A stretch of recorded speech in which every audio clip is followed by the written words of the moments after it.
White Sox first baseman who had $13 million guaranteed coming to him, was just suddenly retired, and Ken Rosenthal of Fox reporting that he retired because they would not let his son, his 14-year-old son, be in the clubhouse every single day. Both Don and I come down on the fact, hey, it's great that Adam LaRoche wants his kid in the clubhouse, but it's a $10 billion industry. So Bryce Harper has already rung in with a tweet saying, good for Adam LaRoche. It's all about fathers and son. It's a game. No, it's not a game. Yeah, technically it's a game, but it's a huge business, a multi-billion-dollar business. So we said, who's the athlete on our staff? Who's the professional, the guy who actually walked those corridors? Who's that, Don? Who would you think on our staff is that guy? Rick DiPietro. Peter Rosenberg. Exactly. It's not Peter Rosenberg. It's Rick DiPietro. He's on with Hahn and Humpty, or he is Humpty of Hahn and Humpty, from 12 to 3 every day before our show, and he's nice enough to join us now. Rick, you've been in professional locker rooms.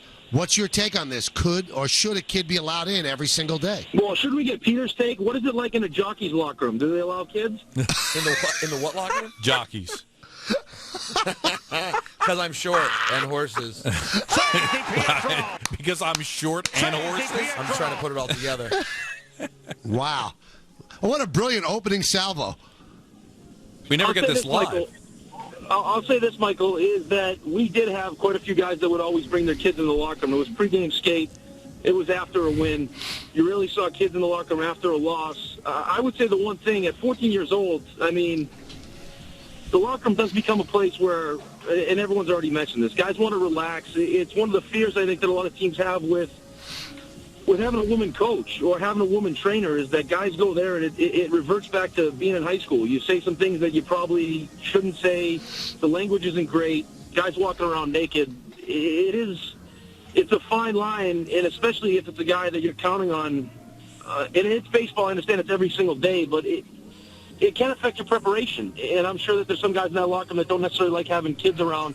They want that to be kind of their sanctuary to get away and just be one of the fellas. But one of my biggest regrets was not having my son early enough to be a part of the locker room, to see that.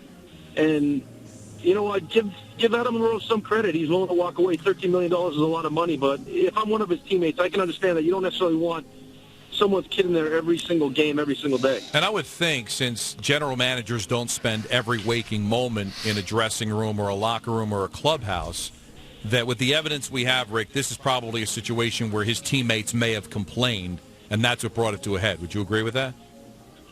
You know what, Don? I think it sends the wrong message, because, like Michael said, it is a business. You are judged on your performance. I don't know what Adam LaRoche's relationship is with his son. I think maybe part of it is, you know, he wants his kid to be around to see what it takes to be a professional athlete.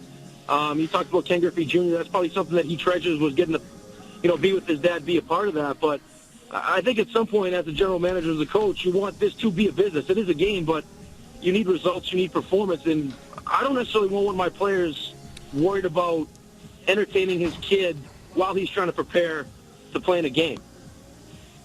You know, one thing that you said, and I remember when you said it, Joe Torre used to have a rule. The kids could come in the clubhouse after a game where the Yankees won. And coming in after the game, Rick, to me, that's okay, because it's not a long stay. Your dad's getting dressed, and then you're going to head out. But, I mean, it seems like Adam LaRoche's kid was there all the time as they were preparing, and then it starts to impact on how you're getting ready to play baseball. So, you know, the White Sox might come off as the heavies in this, but I think they're absolutely right. Yeah, you don't want to set the precedent where all of a sudden it's free reign and guys can just bring their kids and whatever else. We have guys, after a pregame skate, if your kid played hockey, he could go on the ice and skate with you for a couple minutes. After a big win, they'd come in, get autographs and everything else with their friends. But when it was time for business, it was time for business. I'll never forget my first year pro. I was playing in Chicago, and everyone on the team was in their 30s, all had kids. I came to the locker room the first day, hung my clothes up, come back to put them on, and one of the guy's dogs, it was apparently bring your dog to work day, had peed all over my clothes.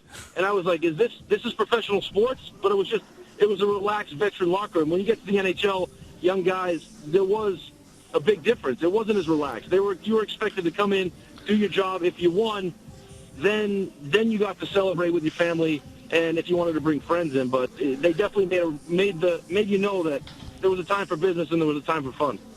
The big question, though, the follow-up is, did you wear those pee-stained pants? No, I walked out naked. Come on, you know me.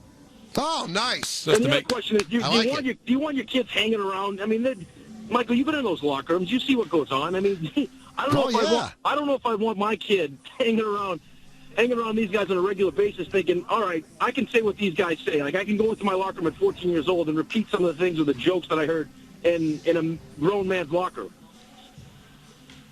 Now, I'm also wondering, like, say if you were still playing and Milo, your son, was 10 years old, and the Islanders said, you know what, you can't be here every day. Would you walk away from $13 million guaranteed, or would you explain it to Milo? No, I think I would explain it to Milo. I'd probably buy him a new fancy toy or something, a golden pillow to cry on.